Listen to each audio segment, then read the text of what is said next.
Olá a todos, eu sou Thales Silveira, coordenador de comunicação aqui do Instituto Brasileiro de Infraestrutura. Estamos começando mais um InfraCast, o podcast da Frente Parlamentar Mista de Portos e Aeroportos.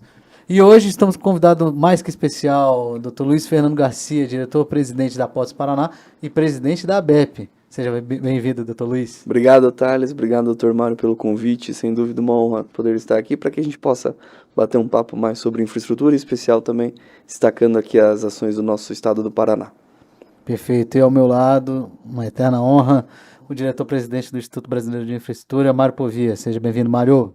Obrigado, Thales. Luiz, prazer enorme ter você aqui, e já reconhecendo, né, o trabalho de excelência que você vem fazendo à frente de Portos do Paraná, um trabalho premiado já mais de uma vez aí pela ANTAC, aí por todo o ranking aí onde passa a administração portuária, também o trabalho à frente da ABEP, que hoje já tem a Pianchi também como agenda, né?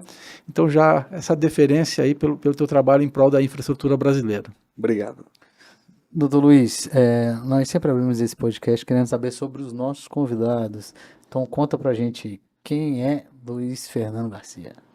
Bacana. Luiz Fernando é um economista, 40 anos recém-comemorados aqui nesse ano, e que tem essa especialização, né? Desde quando eu me formei, eu sempre atuei na atividade portuária, na área portuária, né? Tive a oportunidade de trabalhar numa autoridade portuária logo após minha formação.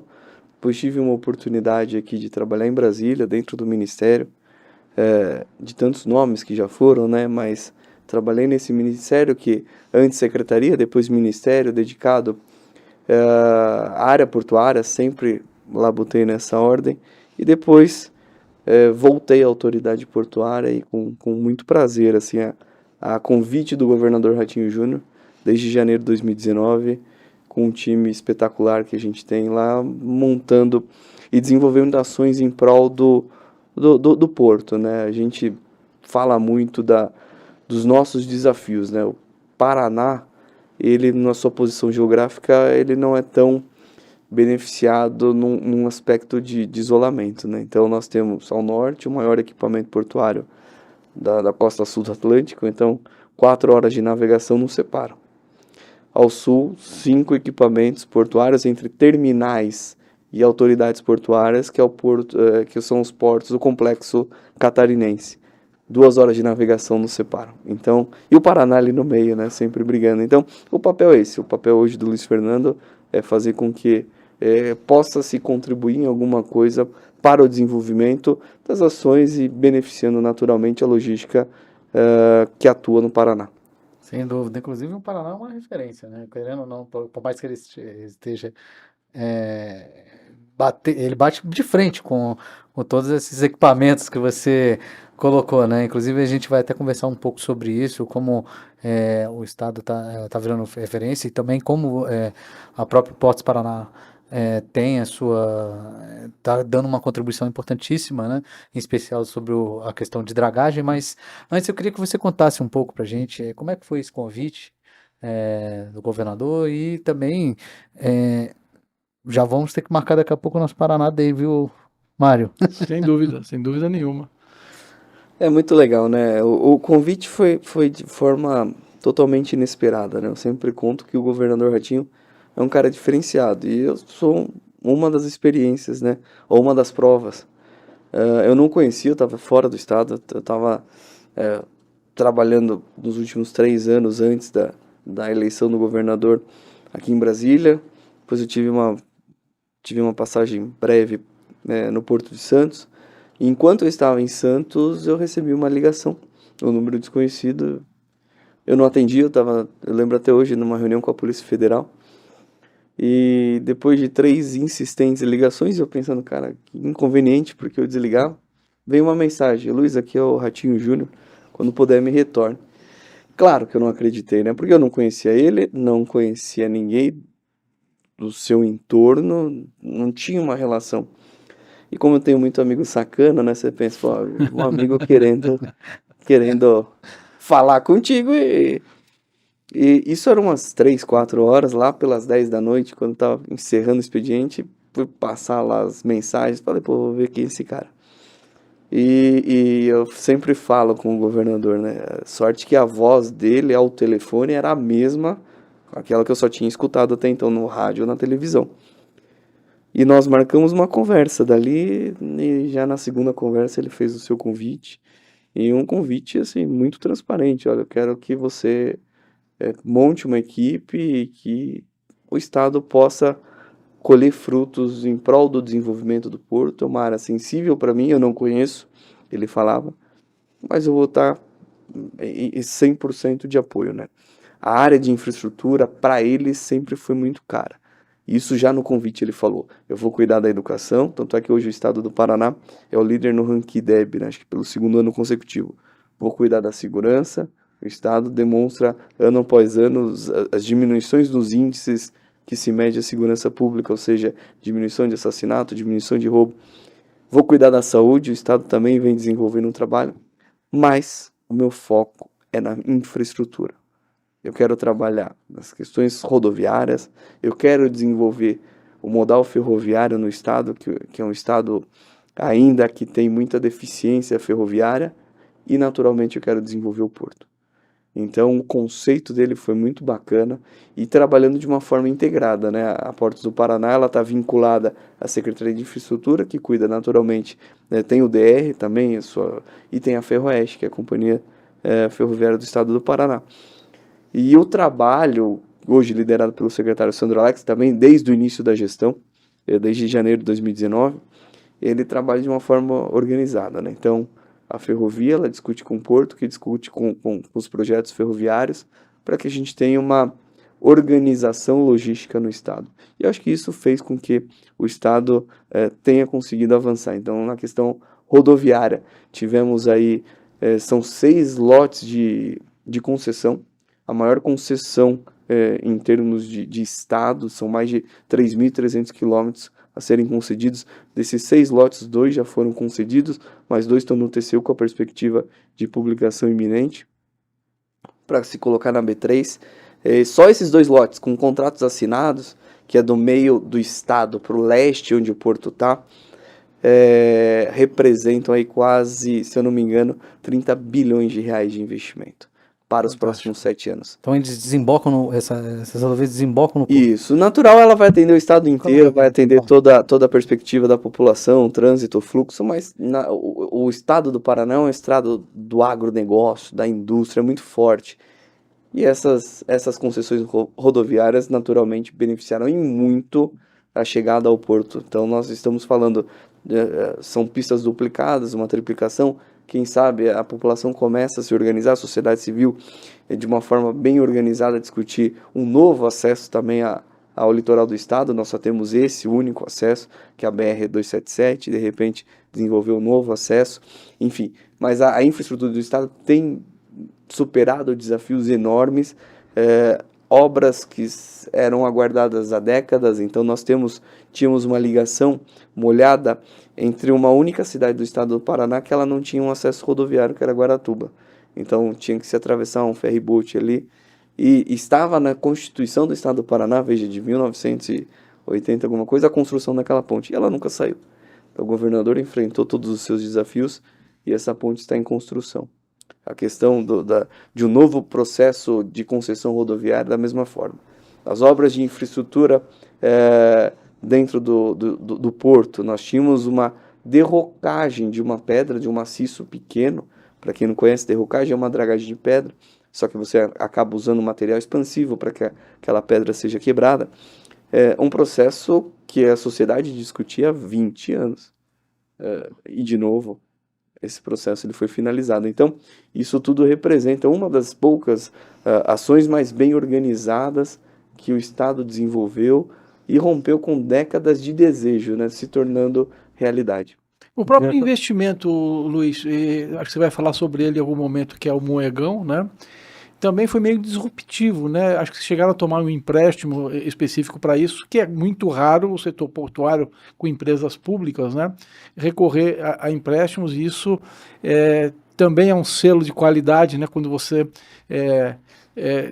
está bem ranqueado para tomar esse empréstimo, enfim, isso também não deixa de ser disruptivo dentro do setor, né? Não, sem dúvida, é uma obra pela sua gênese, já é disruptiva, inovadora, né? Nós fizemos uma obra de estrutura ferroviária, não olhando só hoje, obviamente hoje, mas olhando o potencial ferroviário que o estado do Paraná vem desenvolvendo.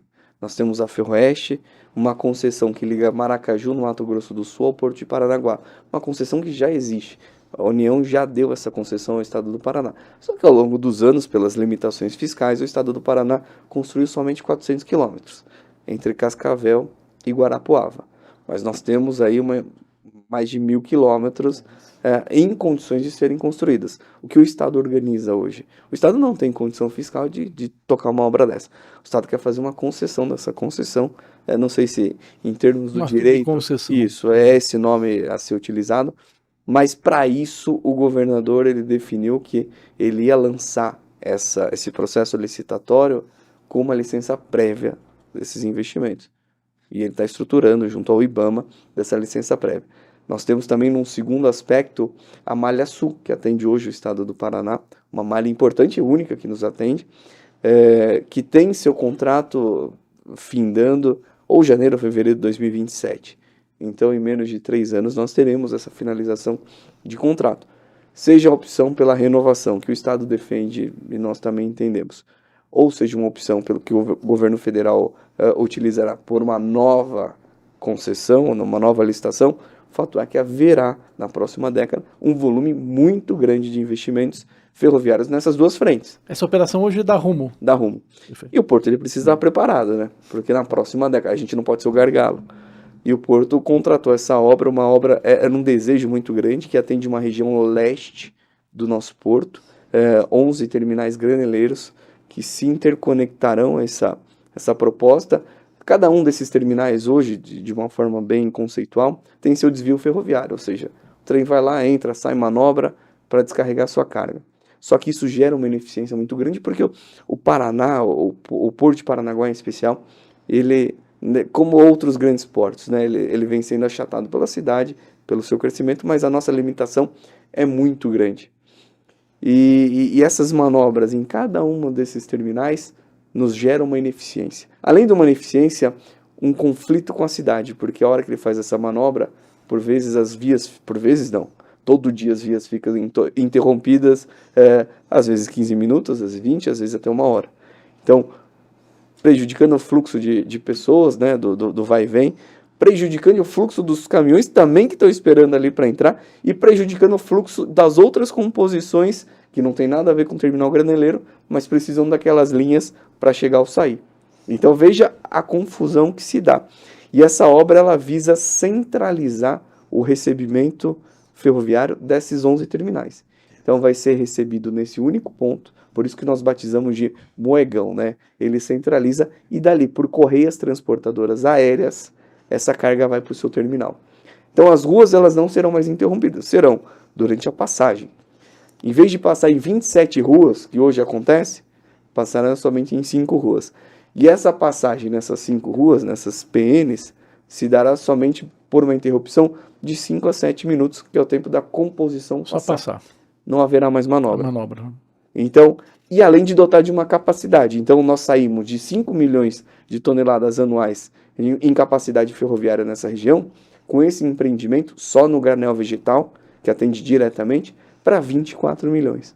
Então, veja, uma obra de infraestrutura pensada não agora, mas pensada nos próximos 15, 20 anos, olhando toda essa conjuntura que vai acontecer no estado do Pará. Interessantíssimo, né? Então, ele já falou sobre alguns aspectos interessantes.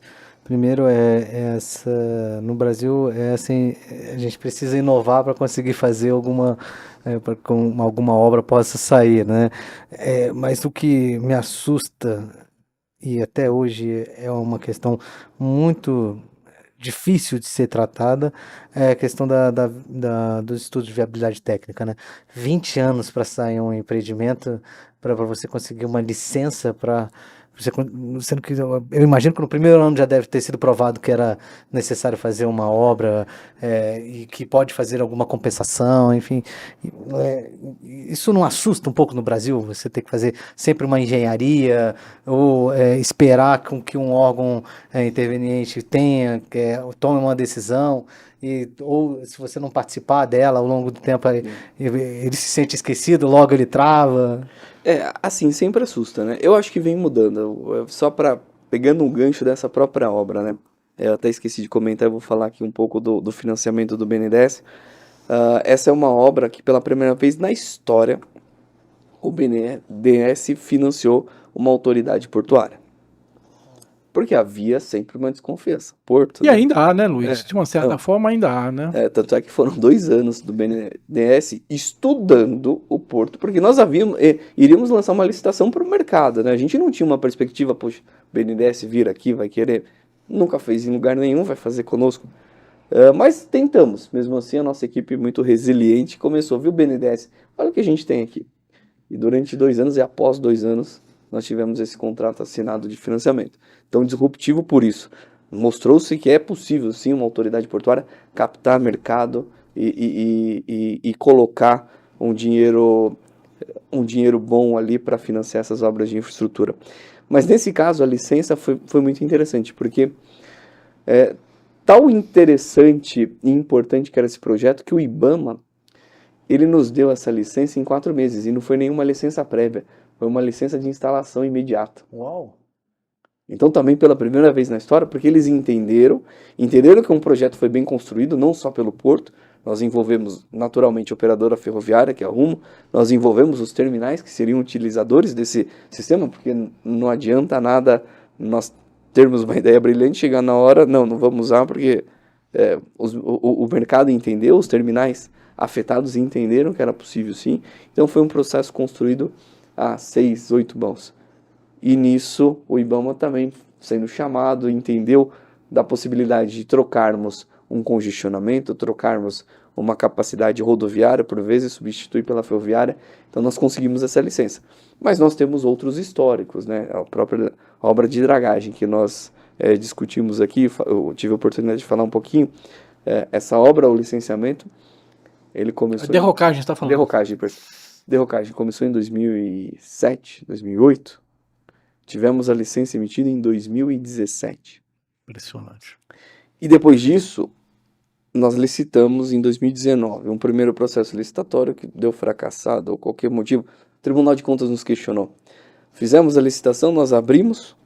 A segunda colocada foi lá no tribunal, viu? Porque 5% do pagamento estava vinculado à aprovação da Marinha. Esse processo, quando ela viu que ela perdeu, ela foi lá e falou, esse processo é uma barbaridade, estão vinculando o meu pagamento a um resultado de terceiro. O tribunal, sem nos escutar, cancela isso daí, isso é uma barbaridade. E depois eles foram nos escutar, mas por que vocês vincularam? Porque se a Marinha não reconhecer, o trabalho não está válido, nós não ganhamos nada. Puxa, então 5% que ele criticou no primeiro momento é pouco, aumente isso. Um segundo processo licitatório foi feito e conseguimos com resultado. Assinamos um contrato, tornamos público, como todos os contratos são, mas nesse caso mais sensível, né? Uma derrocagem, ela nunca tinha acontecido, acho que na história recente dos últimos 50, 60 anos do estado do Paraná. Então havia aquele estigma, né? A imagem daquela bomba atômica. Vai explodir, né? A pedra. Um monte de pedra voando. Isso. Então aconteceu muito isso na instrução do processo, mas a gente muito cuidadoso, nossa equipe fez vídeo animado, em desenho, para que a gente pudesse explicar como seria. Então fomos... literalmente teve que desenhar. Desenhamos, né, o que aconteceria. E foi. E assinados o contrato comunicando Tribunal de Contas, Ministério Público, nós, de uma forma proativa, sem sermos questionados. Olha, está acontecendo. Faltando, se não me engano, 48 ou um pouco mais horas para primeira explosão, né, desmontagem,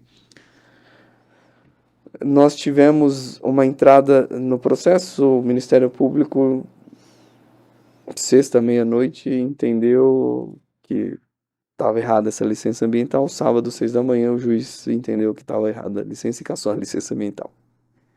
Então nós ficamos 47 dias parado, contratado. E a nossa pergunta sempre era, tá, mas se o problema é a licença ambiental, essa licença ela foi emitida em 2017.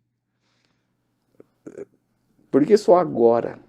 Né? Todo esse custo de contratação, Pois é. todo... Enfim, e esse por que só agora o TRF4, quando nós recorremos, entendeu e perguntou a mesma coisa, por que só agora? E daí, junto do IBAMA, junto da comunidade, a comunidade era a tal ponto envolvida nesse processo que eles entraram como amicus curiae. Então nós tivemos ali o Instituto de Engenharia do Paraná, as associações, a BTP, o Movimento Pro Paraná, enfim, entidades de classe entrando nesse processo e pedindo, pelo amor de Deus, juiz, a gente precisa disso, não por uma questão de aumento de calado, que naturalmente nos daria, mas pela segurança da navegação. A gente espera isso há 20 anos. E 47 dias depois nós conseguimos ter liberação dessa obra. Essa obra terminou sem qualquer problema mais grave daquilo que se trazia. Nós tivemos, infelizmente, um acidente de trabalho que culminou durante a execução, perda de vida do mergulhador, mas ali um acidente de trabalho que está sendo investigado, mas dentro daquela preocupação do meio ambiente, a mortandade da fauna, nada ocorreu, nada ocorreu. Isso é engraçado, tivemos aqui um evento que foi sobre dragagem, inclusive muito obrigado por ter nos prestigiado,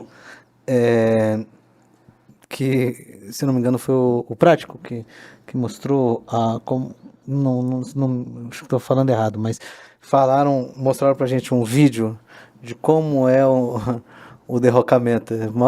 Aquele vídeo você fica esperando explodir realmente uma bomba atômica, parece umas 3 bolinhas. Eu acho que era o caso, inclusive, foi o nosso caso. Esse caso, não foi, Luiz? Pareceu 3 bolinhas. Isso, o nosso caso, no primeiro dia de explosão, porque ali dentro da própria licença ela trazia, você tem que comunicar 24 horas da comunidade, as áreas envolvidas, né? A gente mandava, se eu não me engano, a cada explosão, a gente mandava uns 50 ofícios para tanta gente. Era comunicar de uma forma ampla toda a comunidade que naquele dia, naquela hora, iriam acontecer as explosões. E na primeira, foi muito engraçado, porque parecia um evento. Então, a plateia toda ali. O entorno da plataforma ali, segura, em cima da plataforma, tinham 40 trabalhadores que trabalhavam nessa derrocagem. Nós tínhamos fora, obviamente, do perímetro de segurança, ali inúmeras embarcações de gente com microfone subaquático, todo mundo preparado para tirar foto. Dava uma sirene, 5 minutos, 3 minutos, 1 minuto, e aconteceria. E acontecia a explosão. E era uma por dia. E quando aconteceu essa primeira explosão, nem a bolinha ela demorou para subir. O fotógrafo da empresa, da autoridade portuária, ele errou, né? Em vez de ele tirar a foto aqui, ele tirou dali. Então aquilo totalmente imperceptível. Desmistificou que a partir da segunda já não tinha ninguém. Então os trabalhos eles ocorreram porque era a falta do conhecimento, né? Aquilo que a gente disse, né? As pessoas esperavam uma bomba atômica, né? Mas é uma questão de física, né? Nós temos uma explosão controlada com uma coluna de 14 metros de água fazendo pressão. Então nós tínhamos mergulhadores em volta dessa explosão para que avistasse fauna. Então um ambiente super, super controlado. E isso desmistificou, perdeu seu interesse, e a gente conseguiu executar toda essa... Sem dúvida. Eu segui durante muitos anos o jornalismo, e também ali na própria ANTAC, acompanhando essa questão do Pedro Lourenço. É muito interessante como é que as pessoas tratam esse assunto, né? Você vai conversar com a comunidade, né? Inclusive, conversando até com o próprio Bruno Pinheiro, que é da ANTAC, superintendente. Inclusive, Bruno, queremos você aqui para conversar com a gente. Tá se escondendo, viu, Mário? Ele teve que está num processo de convencimento a todo momento sobre a questão hidroviária e sobre derrocamento nessas comunidades ribeirinhas. E é isso, eles entendem que vai explodir ali, vai acabar com a vida deles, que o Pedral do Lourenço, por exemplo, todo vai ser explodido, aquilo dali que é uma paisagem tão bonita vai acabar. Tem muita desinformação, mais do que a informação. Mas, Luiz, fala pra gente, também pioneiro é o projeto de concessão do canal de acesso. Também vamos começar por Paranaguá. Atualiza a gente de como está isso, qual é a expectativa, a perspectiva de vocês? É muito bacana, né? Um projeto audacioso. Nós, diante desse ambiente competitivo que vivemos, que eu trouxe aqui, a gente não pode ficar para trás. Santos está anunciando um projeto de 17, Santa Catarina 15, 16 e nós hoje limitados a 13,5 metros, né? Após o fim dessa derrocagem. Ao fim, não, agora a partir do reconhecimento da Marinha. Então, assim, cada metro são 7.000 toneladas a mais no navio. E o que a gente costuma brincar é que as empresas que estão em Paranaguá ou Antonina, elas podem até gostar dali, mas não por amor. Se a partir do momento qualquer diferenciação comercial, financeira fizer sentido para que opere em outros lugares que não Paranaguá, elas vão embora dali. E é crucial essa questão do acesso. Então a gente começou a desenvolver junto do Ministério desde 2020 esse processo. Um processo que nós contratamos os projetos executivos primeiro para entender em termos de engenharia. É possível a gente entrar em 15,5? Sim, é possível. Mas essa resposta ela demorou quase 18 meses, porque foram projetos complexos. E a partir dali a gente chamou o Ministério e perguntou: Ministério, tem esse interesse de construir uma parceria? E o Ministério falou que sim. E nisso aí começou a envolver a Infreciar, a ANTAC, para que a gente conseguisse criar um modelo que trouxesse segurança. Havia também uma incerteza do mercado, poxa, vamos pedagiar o mar, essa desinformação, né? Vocês vão sobretaxar, o porto vai cobrar e a concessionária também. Até hoje ainda falam aqueles que querem, pedágio. E a gente começou a explicar, bom, primeiro para atracar você já paga.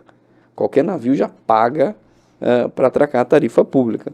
O que nós queremos entender é que, e queríamos, durante a instrução do processo, ir transferindo essa cobrança para a iniciativa privada e dando a segurança para ela explorar um contrato de 20, 25, 35 anos, isso poderia ser mais barato.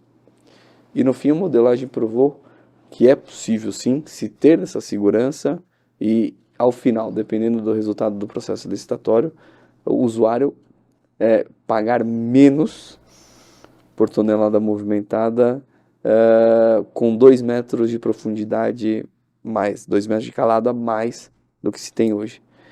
E esse processo, após todo o seu escrutínio, né, pela agência reguladora, consulta pública, a formação dos entendimentos, foram mais de 400 contribuições nesse processo, mas contribuições contrárias àquelas que querem acabar com o processo, né, que nós conseguimos diferenciar isso. O Dr. Mário acompanhou muito bem isso no Ministério da ANTAC, quando as contribuições são para prejudicar só para denegrir mesmo, para criticar, né? Prejudicar o andamento, ou aquelas que são para aprimorar o processo. E dada a dragagem, 90% foram para aprimorar o processo, porque a comunidade queria aquilo. Eles tinham uma incerteza, né? Eles não queriam ser penalizado financeiramente. Sim. E nem ficar desatendido da dragagem. Essa era a preocupação deles e, obviamente, a nossa. E após essa construção, aprimoramento do modelo, a ANTAC deliberou recentemente pela aprovação e algumas contribuições, adaptações. O Ministério hoje, junto da Infreciar, está rodando essa nova modelagem com base nas aceitações das contribuições para que a gente envie ao TCU. A expectativa que o Ministério nos passa é que conseguiremos enviar ainda nesse mês de outubro esse processo ao TCU. E aí, após a análise do TCU, é a licitação. Fala um pouquinho mais sobre então esse processo dessa relação Portos do Paraná e a ANTAC, né? Tudo bem que foram muitas contribuições. Se eu não me engano, o relator do processo é o Wilson Lima Filho, Isso. o Almirante Lima Filho. Eu acompanhei um pouco desse processo, vi que o Almirante se debruçou bastante sobre o tema. Vocês tiveram muitas conversas? Como é que foi esse? Sim, naturalmente. Quando a gente aceitou, isso foi um compromisso firmado, nada oficial, mas apalavrado, que a nossa preocupação o Porto quer estar envolvido nesse processo. A gente não tem a competência para tocar, e a gente conversou isso com o Ministério e com a ANTAC antes do início desse processo. E os órgãos aceitaram, convidaram o Porto estará junto. Tanto é que as condições técnicas e operacionais foram quase todas contribuições nossas, né? Foram soluções pela vivência que nós temos, né? O Porto tem uma dragagem constante e ininterrupta há mais de uma década. Então nós temos muita história, muitos dados e a expertise do nosso time lá para prover esses serviços de dragagem. Então nós tivemos esse compromisso dessa participação efetiva, principalmente nesses quesitos, e houve aceitação e o cumprimento por parte do Ministério e da agência também. E daí foi se formando o entendimento de minuta de contrato, minuta de edital, as condições de qualificação, técnica para participação. Então foi de fato um processo construído em parceria, sem esquecer a InfraSA, que fez toda essa modelagem, uma modelagem inovadora, mas teve uma participação ativa da Portos do Paraná fazendo crítica, do Ministério fazendo crítica e da ANTAC fazendo crítica para que a gente chegasse num processo que todos se sentissem seguros. E feito isso, nós tivemos aí essa aprovação junto à sociedade, aos usuários. E os usuários também, afastadas todas as desinformações e as falácias que surgem durante uma instrução de processo ainda mais disruptivo como esse, fez com que a comunidade se sentisse tranquila também. Então, hoje todos esperam, todos querem que a Portos do Paraná alcance aí um calado de 15,5 metros, 2 metros a mais que nós temos hoje. Todos têm essa expectativa em prol de uma logística mais eficiente. Isso, natural, fez com que outros portos também buscassem essa solução, que é legal, né? Eu acho que nós estamos aqui para construir e copiar também. A gente não tem vergonha de... Sim, está dando certo, né, Luiz? Se tem uma solução em Santos, como tem várias em Suape, como tem várias em Itaqui, nós pedimos licença também e não temos vergonha de falar. Estamos copiando aqui, porque isso, ou um pouco adaptado, pode dar certo para a gente também. E é um modelo construído em prol da infraestrutura. Mas faz com que todos, principalmente essa Interlândia mais competitiva, tenham que se mexer. Sensacional. E assim, foi um case de sucesso até que a gente colocou no nosso evento, né, Mário? Sem dúvida, porque é exatamente essa característica de você sair na frente, né? De ter a coragem também, né, Luiz? Que essa é uma das principais receitas da autoridade portuária, a tabela 1, abrir mão ou compartilhar essa receita com o concessionário, né? Você tem que estar muito bem de gestão, tem que ter aquilo muito na mão para ir com convicção nessa agenda. E me parece que talvez o Porto do Paraná seja exatamente das autoridades portuárias hoje, né, a que tem o maior conforto, né, de assumir, né, uma condição como essa, não só pela premiação em termos de governança, de organização, mas sobretudo por estar confortável, né? Você pega a estatística do Porto, é um reloginho, sempre para cima, né? Hoje já está com quantos milhões de toneladas? 50 e... Nós fechamos no ano 2023 com 65 milhões. Já com 65 milhões. Fechamos o mês de setembro agora com quase 9% maior do que o mesmo período do ano. Impressionante, fantástico. VTMS está previsto nessa concessão? Tá dentro da concessionária na questão de equipamentos, estruturar essa área do VTMS para que a gente possa ter uma condição de operar. E a dragagem vai ser, a dragagem de aprofundamento, ela já surge na primeira fase ou começa com manutenção? Sim. Tem um ramp-up aí, como é que também funciona? era uma preocupação da comunidade, né? Poxa, a gente não vai ficar pagando, financiando um serviço para ser executado no ano 10. Então, dentro da modelagem, desse conceito de modelagem, a obrigação é imediata. E ele só pode cobrar, porque é uma tarifa teto, em torno de 15% mais caro do que é hoje, é o price cap, né? Uhum. E dali se tem um desconto máximo estabelecido de 24%. Então, no pior cenário, se não houver competição, ou só uma empresa aparecer, ou um consórcio das empresas, nós teremos um aumento de 15% dessa tarifa. No melhor cenário, nós teremos um desconto de 24%. Fica nesse rancho. Então, ou seja, vão pagar mais barato do que hoje. Só que essa tarifa que ele nos ofertar dentro do processo licitatório vai ser o price cap dele. Então, se ele não houver descontos, no pior cenário, 15% mais caro, mas ali tem um degrau tarifário. Ele só pode cobrar esses 15% mais caro depois que ele entregar o serviço de aprofundamento. Então, ele vai ter um deságio, um desconto de 14%. E um estímulo, evidentemente, a fazer a obra rapidamente. Isso. E ele só vai poder cobrar essa diferença do que ele deu efetivamente e tirar esse desconto quando ele entregar efetivamente todos os serviços de aprofundamento. Então o usuário não será penalizado mesmo no pior cenário. 15% mais caro, novo desconto. Pior cenário. Vai ter um desconto ali de 14%, ou seja, um aumento real efetivo nulo. E o usuário só vai pagar mais caro quando tiver mais 2 metros de calado. Com um nível de serviço em outra Diferenciado. condição, totalmente diferenciado. E no melhor cenário, ele vai ter um desconto de 24%, mas mesmo assim, vai haver a incidência desse degrau tarifário. Então, do preço ofertado a um degrau tarifário, um desconto de 14%, para que só comece a cobrar de uma forma integral quando ele entregar os serviços de aprofundamento. Dentro da previsão, nós estabelecemos ali 4 anos a partir da assinatura do contrato, mas aí é desejo do operador. Se ele ganhou e quer executar os serviços em 1, 2 anos, fica a critério dele com esse estímulo, né? Além de outras salvaguardas previstas no contrato para que ele não abandone a obra, enfim, e tenhamos toda essa segurança que os serviços serão executados. Então, além do aprofundamento, ele tem que manter ainda o canal de acesso dentro das condições pactuadas e, em especial, mantidas os padrões que hoje a Portos do Paraná tem. Se você fala para um empresário ou um trabalhador que ele vai ganhar um bônus se ele acelerar o trabalho dele, pode ter certeza que ele vai Você fazer consegue incorporar a cláusula cambial nessa... Nós temos, Tem sempre um risco cambial que Sim. o pessoal sempre reclama, né? Que Isso. cartão estrangeiro. E ela não é só exclusivamente, tem uma formação de uma correção que busca dar essa salvaguarda, né? Então, que envolve câmbio, envolve custo do aço.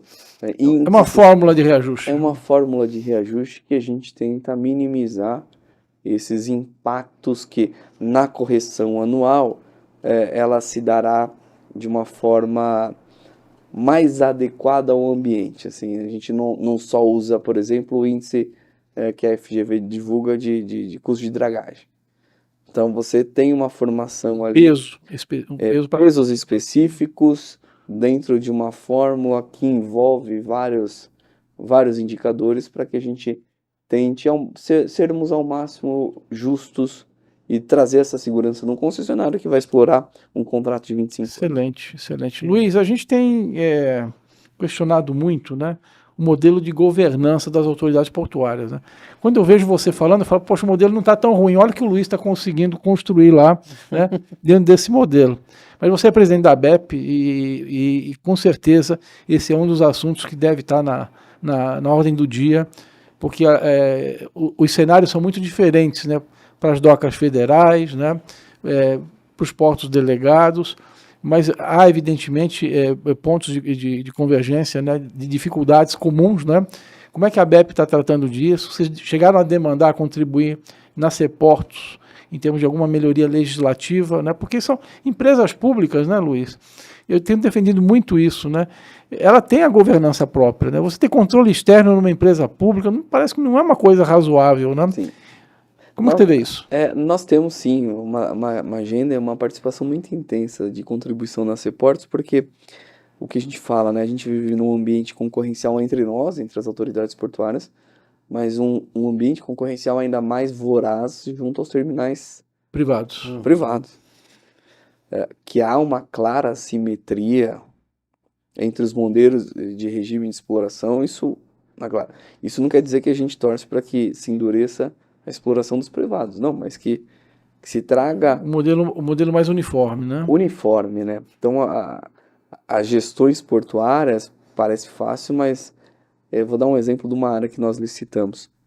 Tem uma área batizada de Par 50, Par porque é de Paranaguá, né? Então é um arrendamento. É um arrendamento, 50 porque foi o número estabelecido à época. Foram 18 decisões judiciais favoráveis para que a gente, mantendo o processo rígido, 18 decisões judiciais em 3 instâncias da Justiça, na Vara Estadual, Federal Paranaguá, Federal Curitiba, Federal Brasília, 2 decisões do TCU dessas denúncias, 2 decisões do TCE também, e mais 2 da ANTAC, mantendo o processo rígido após a sua publicação. Mas isso nos levou a um atraso de quase 3 anos no processo. Esse contrato hoje está assinado, a gente assinou tem 1 ano, mas ele poderia ter sido assinado há 2 anos antes, 2 anos e meio. Então, esse meio de atuação, a gente costuma falar muito na ABEP, né? Todo mundo torce e critica muito o governo. Infraestrutura, não sei o quê, poxa, não tem, não. Tá, mas a hora que a gente oferece, não, mas essa área é minha, essa você não tem que mexer.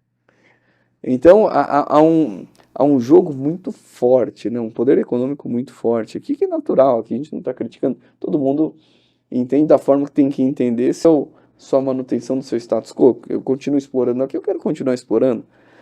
Então, a dificuldade hoje das autoridades portuárias é termos um ambiente adequado. Veja, tem uma área que nós licitamos em dezembro do ano passado. Isso também é um marco. Dezembro do ano passado.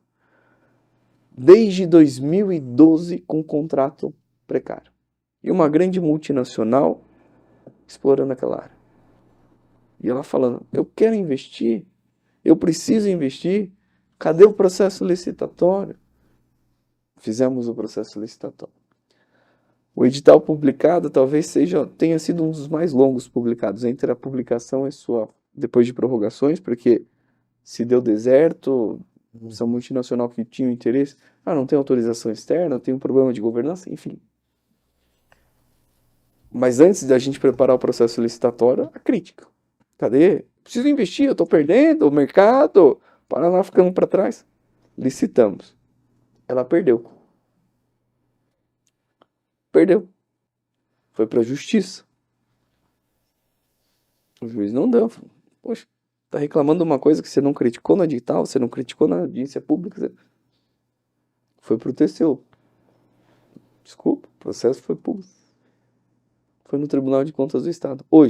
Ontem, tomamos a decisão. O Tribunal de Contas, atendendo o pedido dessa multinacional, suspendendo a assinatura do contrato que viabiliza o investimento de R$1 bilhão nos próximos 5 anos. Então veja, é muito fácil, né? A gente tacar pedra no poder público e daí um problema de governança da empresa. Um edital que ficou aberto 1 ano. Uma contribuição efetiva, houve contribuições durante o período de audiência pública, o projeto foi ajustado. Agora, já que eu não consegui autorização por um problema meu, uma falha minha, vou para o caminho, para a justiça, vou para o TCU, e assim, esses órgãos, a justiça, ela tem cada vez mais um entendimento que antes entrava um processo contra uma autoridade portuária, era pronto, uma liminar garantida. Hoje a justiça tem visto uma profissionalização das gestões, então as liminares elas não têm saído de uma forma tão automática. Da mesma forma o TCU, da mesma forma o ANTAC. E no nosso caso há um conflito. O Dr. Mário é formado com direito, operador do direito. Nós somos uma empresa pública estadual, mas somos longamanos para essa questão de arrendamentos Federal, da União. né? Federal. E o Tribunal de Contas do Estado, após a aprovação do Tribunal de Contas da União, bloqueando a assinatura de um contrato. Então, veja, um ambiente jurídico que não favorece. Mas aqui a nossa crítica é essa, assim, é muito grande o apelo pela melhoria, pela eficiência, pela crítica, pela letargia, que muitas vezes é. Mas quando se avança, nós recebemos. Quem foi no simpósio que tivemos da Ceportas que falou isso? O setor às vezes precisa aprender a perder. Foi Benjamin Ziller, eu acho. Benjamin. Mentor. O Flávio Dino disse isso também algumas vezes. Porque é isso, né? Eu perdi porque eu não participei, o problema eu não estava impedido de participar. Ou no leilão perdeu. Ou no leilão perdeu e nós tivemos outros casos. A empresa disputa, nós tivemos um outro arrendamento também. Disputou na bolsa. Perdeu no lance. Saiu de lá 1 semana depois, judicializou. Porque estava errado isso, estava errado aquilo. Demoramos 1 ano, ela perdeu. No fim do dia, ela perdeu. Mas quem perdeu não impugnar, né, Luiz? Já deveria ir de uma forma já... Você não impugnou, precluiu, né? Agora é outra etapa, né? Não dá para voltar atrás e falar, perdi, agora quero voltar à etapa anterior, né? Demoramos 1 ano entre a área licitada até a gente poder assinar o contrato. Então, veja, são questões, fora essa dos 18 decisões judiciais, nós temos outras áreas também. O propósito da nossa gestão, isso é um time muito consciente, nós temos, as diretorias da Portos do Paraná hoje é muito profissional. Então nós temos o propósito de zerar todas as precariedades dos nossos contratos de arrendamento. Zerar. Quer seja em decisões pendentes judiciais, quer seja em contratos de transição.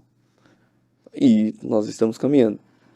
Restam-nos 3 áreas, 2 já estão no TCU, uma com autorização semana passada, outra com perspectiva de termos autorização para publicar o edital, e vai entrar a última no final desse ano. E com isso, após os leilões, teremos todas essas áreas, ou seja, a Portos do Paraná apresentará um cenário de plena regularidade contratual, com investimentos previstos. Mas todos os nossos processos licitatórios, exceto um que nós fizemos até agora, foram 5 ou 6, tiveram demandas. E o caminho é muito claro, é sempre o mesmo roteiro. Eu tento na agência reguladora, não consegui, eu tento no TCU, não consegui, vou na Justiça Federal, não consegui, daí eu caminho para a Justiça Estadual ou para o Tribunal de Contas do Estado. Então é uma coisa assim, que a gente até, enquanto autoridade portuária pública, né, dentro do ambiente da ABEP, nós discutimos isso do dolo ao patrimônio público. A hora que nós estamos ali, submetendo todo esse processo a um escrutínio gigantesco, que não é fácil. Mesmo tudo certo para licitar, nós temos a ANTAC aprovando... Audiências públicas, A gente já tem tudo, né? largamente TCU analisando, uma análise gigantesca, depois publicado todos os editais na B3, com toda a governança que a B3 divulgação. traz e transparência no processo, e depois disso... Então, Mas eles também não entram porque a própria justiça brasileira também já demonstrou que é passivo de aceitar esses pedidos sim, mesmo. mas tem mudado, é o que a gente tem falado. Eles vão buscando aqueles órgãos que ainda aceitam, né? Uhum. Muitos estão fechando a porta. Pera lá, não é tão fácil. Não adianta vir com um escritório de piso, um escritório reconhecido nacionalmente, que eu vou te dar uma liminar. Não adianta você vir aqui, né? Mas ainda há, assim, e não de forma jocosa nem dolosa, criticando aqueles que concedem as liminares, mas é a questão da formação do entendimento. Pera lá. Nós temos uma evolução muito clara. Um processo de arrendamento, ele já é complexo por si. Ele já é muito amarrado, né? Isso. Então a gente chega no final e a gente tem um retrocesso da não assinatura. Uhum. É uma das nossas preocupações na BEP, tal qual outra, por exemplo, aqui me estendendo um pouquinho, eu sei que o Dr. Mário é defensor disso, mas da formação do CAP deliberativo. Nós hoje são 16 órgãos que fiscalizam e atuam quase que diariamente com a autoridade portuária. 16. O que nós defendemos, se a questão é de participação maior da comunidade, não se adote o CAP, onde ali se discute tema 1 ou tema 2, numa mesa gigantesca, que por vezes a deliberação de um assunto só não reflete porque a gestão está levando aquele tema para frente, porque ele está interconectado com outros temas que são de deliberação da alta administração, do conselho de administração. Então, o que nós defendemos hoje, as autoridades portuárias, que aumentemos a participação do conselho de administração das empresas. Se é mais representatividade, nós temos o modelo europeu, onde tem-se assento as entidades municipais, as entidades estaduais, porque ali no conselho de administração você discute tudo. Então, se a gente está levando inclusive é responsabilizado. E aí que a gente vai chegar. Pela omissão ou pelo excesso, dentro do conselho de administração, todos serão responsabilizados. Coisa que não acontece no CAP. Tá. Só para esclarecer, você disse que eu defendo, eu defendo não o CAP deliberativo. Então. Não defendo. Eu defendo um CAP diferente, né, na formação, não é? E tem até um artigo publicado nesse sentido, né, que acho que no frigir dos ovos, se você colocar o CAP deliberativo, é mais uma instância para a autoridade portuária ter que responder. O que nós falávamos sobre o CAP, né? O CAP foi muito importante, porque na década de 90, quando da lei primeira, né, o primeiro marco, 8.630, não existia internet, não existia uma ampla transparência, existia quase que um poder imperialista de um presidente do porto. E o CAP era o único momento onde a comunidade de fato sabia o que estava acontecendo. E tinha que ser posto ali dentro daquele ambiente de reunião, porque era ali. Para democratizar a informação. Isso, até, né? a ANTAC não estava ali, não tinha sua formação, o Ministério com suas dificuldades também de acompanhamento, o TCU não tinha, o TCE é uma formação. Então, o CAP ele foi importante nesse momento, porque era ali que, eventualmente, a comunidade tinha as notícias do porto, né? Uma vez por mês dentro daqui, e podendo deliberar para que se tivesse um controle social maior. Mas o tempo foi passando, então as empresas elas foram se profissionalizando na sua governança.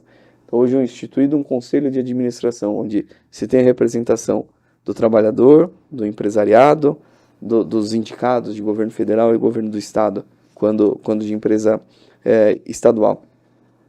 Nós temos uma agência reguladora extremamente atuante, nós temos um TCU atuante, nós temos um processo de consulta pública enorme. As nossas informações obrigatoriamente são difundidas quase que instantaneamente. Então aquele fórum gigantesco de trocentas pessoas que existia na nossa concepção hoje enquanto autoridade portuária seria voltando ao seu caráter deliberativo, mesmo para um ou outro assunto. Talvez para o PDZ, por exemplo, acho que é importante. PDZ, Uma indicação de diretor, ele referendar ou não, alguma coisa nesse sentido. Essa questão de indicação de diretoria, preocupação, naturalmente, daqueles que administrarão aquela companhia, isso a gente faz sentido, mas na nossa indicação é o único, porque até mesmo o PDZ, porque o PDZ hoje nós temos um escrutínio de uma consulta pública, onde todos, não só aqueles que têm... Ele já poderia opinar naquela instância, né? Opinam, e a aprovação se dá do Ministério. Então o Porto faz a instrução, depois dessa consulta pública o Ministério aprova, onde tem a possibilidade de se analisar se o Porto acatou ou não. E o CAP pode opinar, inclusive dentro da audiência pública, com um documento oficial, replicar isso, inclusive, para o governo federal, que vai dar a última palavra, o Ministério, enfim, né? Exatamente. Então, porque assim, mesmo num caráter consultivo, como a gente escutou algumas propostas, isso eu estou trazendo uma posição da associação. Tá? Sim.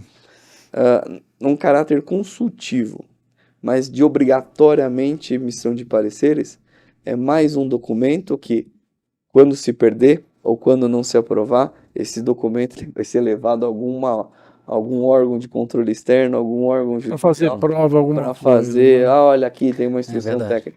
Então, o que a gente quer trazer é, se querem participar mais da decisão, se aumente, remodele o Conselho de Administração, porque ali todos serão responsabilizados pela ação ou pela omissão. Agora, o CAP tem uma função, né, Luiz? Assim, no dia a dia do Porto, eu fui presidente do CAP em São Sebastião já há muito tempo atrás, né? E ali, por exemplo, você citou o exemplo da composição, né, que fica ali, às vezes demorando 30 minutos, interrompendo uma via. Esse é um assunto bom para você levar para o CAP. Sim. Né? Você tem ali regras de atracação, regulamento de exploração do porto, esse dia a dia, essas questões mais operacionais, faz muito sentido você levar para o CAP. Né? Às vezes um detalhe operacional, né? E você cria esse ambiente de discussão com gente que está ali na ponta no dia a dia. Isso funciona muito bem e ninguém está querendo mexer em tarifa, ninguém quer... Né? Como um fórum de discussão, porque ali a comunidade está vivenciando, ela traz problemas. Exatamente. Estamos tendo um problema aqui. O que é isso, né? A gente entende, nós autoridades portuárias, não queremos acabar com o CAP. Nós entendemos que é um fórum de discussão ainda muito útil. Para que a gente atualize os assuntos. Porto, você publicou essa consulta pública, nos traga mais detalhe. Hoje a gente pode dar o exemplo do Paraná, obviamente que eu estou ali na gestão. Então a gente faz a consulta pública, mas nós levamos ao CAP, para que a gente possa explicar com um detalhe um pouco maior, que por vezes essa interação somente telemática, ela não fica clara, não né? dá a condição. Então é um fórum de discussão e também para que a gente escute, mas não para decidir, entendeu? Não para emitir parecer consultivo. É um fórum de discussão. Mas daí depende do gestor. Aí a gente pode mudar já nesse ambiente de atualização de regulamentação ou de legislação, a gente trazer os temas que o Porto tem que levar, tem que apresentar, mas sem um vínculo qualquer à emissão de parecer, seja consultivo ou deliberativo, tá? Para que a gente tenha. E, de novo, havendo interesse de participar mais ativamente, que se coloque dentro do conselho de administração. Sem dúvida. Falamos aqui, você falou em nome da ABEP, né, que é a Associação Brasileira das Entidades Portuárias e Hidroviárias, né? Mas um dos grandes pontos hoje que a ABEP também trabalha é no âmbito da PIANC, né? Queria que você falasse um pouco para a gente como é que foi essa aprovação. Primeiro, conta para a gente quem é a PIANC. Sim. E qual é a importância que a ABEP viu para estar junto à PIANC. E já deixar claro que nós já convidamos a Gilmara para vir falar aqui, a Gilmara que é a executiva da ABEP, para vir falar da PIANC aqui, e ela tá, viu, Gilmara? Vem aqui, estamos te aguardando, viu? Que bacana, né? Gilmara tem feito um trabalho aqui excepcional para a ABEP. A associação, a nossa, falando um pouquinho da associação, ela, por vezes, ela sempre foi conduzida onde um presidente de Porto tinha que dividir suas atenções entre a associação e o seu dia a dia, que é super intenso, e por vezes, ou a maior parte das vezes, a associação ficava de lado. Então, de uns anos para cá, os associados entenderam, não, se a gente quer fazer uma associação forte e profissional, nós temos que ter uma diretoria executiva. Exato. E essa diretoria executiva ela foi criada e a Gilmara foi escolhida de forma unânime para integrar esse papel, para que tenha uma dedicação e a gente consiga, de forma efetiva, tratar dos assuntos comuns aos portos, ou mesmo que não seja um ponto comum, seja um ponto de atenção e auxílio ao associado junto às demandas aqui em Brasília, ou enfim, em qualquer instância que seja.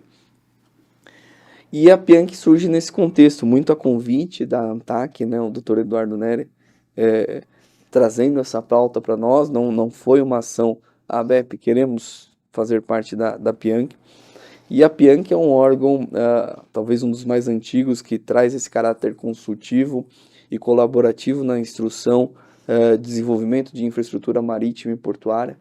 Então, grandes grupos de trabalho produzem trabalhos acadêmicos, técnicos que auxiliam ao desenvolvimento. Então, desde a apresentação de concepção de berço, concepção de marina, nessa questão de mudança climática, Estudos de caso, enfim, né? Estudos de caso. Então, a PIANC ela tem essa vocação, né? Se eu não me engano, ela é de 1860, mas daí a Gilmara me corrija. E o Brasil ele nunca teve uma seção nacional. Então, por exemplo, a praticagem usa as normas PIANC, mas o grupo de trabalho era formado pelos europeus, americanos, alguém na Oceania, ou a Argentina tem uma participação forte. E a praticagem com aquele relatório técnico produzia. E por vezes nós tínhamos estudos de caso aqui no Brasil que poderiam gerar resultados diferentes, ou aplicação em dois sentidos. A própria praticagem brasileira é referência mundial. Isso. Mas a gente não tinha acento, a gente não tinha voz para isso. E a ANTAC percebeu isso e convidou a ABEP a ser a parceira. A ANTAC, suas restrições legais, por conta de gestão, Autarquia, né? Enfim, né? de recursos e tudo mais, principalmente recursos privados, convidou a associação ABEP. Vocês reúnem todos os portos. Vocês não querem tocar essa sessão nacional? Então, depois de uma deliberação de todos os associados que entenderam sim dessa possibilidade, hoje a ABEP é a representante da seção nacional do PIANC, a ANTAC como primeiro delegado e a ABEP como representante da seção nacional, que nos dá a condição de participar dos grupos de trabalho, que nos dá a condição de indicar soluções e uma participação efetiva, colocando o Brasil no mapa dessas pessoas também. Excelente. Espera lá, europeu, tem o Brasil aqui. Uma costa de mais de 8.000 quilômetros, equipamentos portuários dos mais modernos que nós temos aqui, soluções das mais engenhosas e propositivas. Nós temos também muito a contribuir para isso. Sim. Então a gente passa a ser hoje uma referência. E é importante, hoje, mais cedo nós falamos sobre a importância de termos a filiação das entidades junto à PIANC. Porque quanto maior o número de filiados, mais importante se torna aquela sessão nacional Sim. perante o conjunto mundial. Quer dizer, passa a ter um nível de protagonismo diferente, né, Luiz? Diferente. Então, nós estamos engatinhando ainda. Então, as autoridades portuárias... Não, mas foi uma virada de página fantástica, E- né? Criar a sessão, acho que a gente já vinha buscando isso junto com a Marinha um tempo atrás, né? E acho que esse é um divisor de águas. Criou e agora tende a aperfeiçoar e crescer, né? Isso, a Marinha é uma das usuárias frequentes do Sim, PIAC, né? Então, hoje o Brasil tem uma representatividade. A ideia é que a gente consiga agregar, consiga incentivar a participação cada vez maior. Então, hoje Santos participa de grupo de trabalho, se eu não me engano, o Rio de Janeiro também alguma coisa, o Paraná também participando, enfim. Nós levando as nossas boas práticas, os nossos casos também, para esse centro de discussão e quem sabe ali, num futuro próximo, o Brasil, pelo seu tamanho, né, pela sua extensão territorial e condição de atrair partícipes, né, associados, tenha um protagonismo mundial. Quer dizer, você pode trazer hoje para a Pianchi, por exemplo, a academia, por exemplo, praticagem, que tem aí alguns estudos de caso, algum trabalho nesse sentido. Você pode trazer empresas de engenharia, por exemplo, que tem aí, vamos dizer, projetos disruptivos ou tecnologias disruptivas, e começar a criar uma massa crítica Exatamente. para exatamente chegar num outro nível de protagonismo. Não né? há uma segregação ou algum preconceito, eu sou isso, eu sou aquilo. Então você pode ser um membro individual, então entra o engenheiro lá, o Fernando, que é engenheiro e ele quer participar. Podemos ter as empresas privadas, sejam aquelas que apresentem solução de engenharia, sejam aquelas que tragam tecnologia inovadora, enfim, é um amplo escopo onde nós agregamos legal. todo mundo. Quem tiver interesse em participar do Pianchi e entenda que possa contribuir, ele vem, se filia, não há qualquer restrição, seja ente público ou privado, de uma grandeza maior ou menor, aqui a Pianchi é democrática nesse ponto. Muito legal. Até as próprias cotas anuais, elas trazem e buscam captar essa realidade para que não se pese no bolso de ninguém, né? Então acaba sendo uma anuidade insignificante perante todos os resultados que a gente pode obter dessa participação ativa do Brasil na Pianchi. Perfeito. E você que quiser ter qualquer participação ativa aí dentro da Pianchi, por favor, entre em contato com a ABEP, que é importantíssima, que a comunidade cada vez mais se una e entre e possa ter poder de fala, seja no âmbito de estudo, seja no âmbito deliberativo, seja no âmbito consultivo, enfim. Mas já temos mais de 1 hora de podcast, Mário. Sempre passa rápido. Passou rápido, doutor Luiz? Passou. A gente tem muita coisa a falar, mas é sempre um prazer a gente poder discutir minimamente essas coisas. Eu acho que o trabalho que vocês fazem com esse tipo de programa é importante, porque a gente costuma falar, o Dr. Mário sabe muito disso.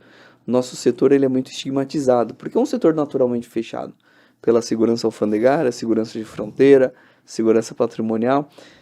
A gente não consegue ser aberto, então as pessoas elas não conseguem enxergar na maior parte dos portos o que está acontecendo ali dentro. Então as pessoas elas têm alguma notícia e normalmente prevalece aquela má notícia. Alguma delinquência. O Brasil que dá certo não aparece, né, Isso, Luiz? algum tráfico de drogas, mas as pessoas elas não têm uma noção que 95% das transações internacionais que o Brasil faz ocorre pelos portos. Elas não têm uma noção que, em média, 60% da população empregada, direta ou indiretamente, de uma cidade portuária está vinculada àquele equipamento portuário.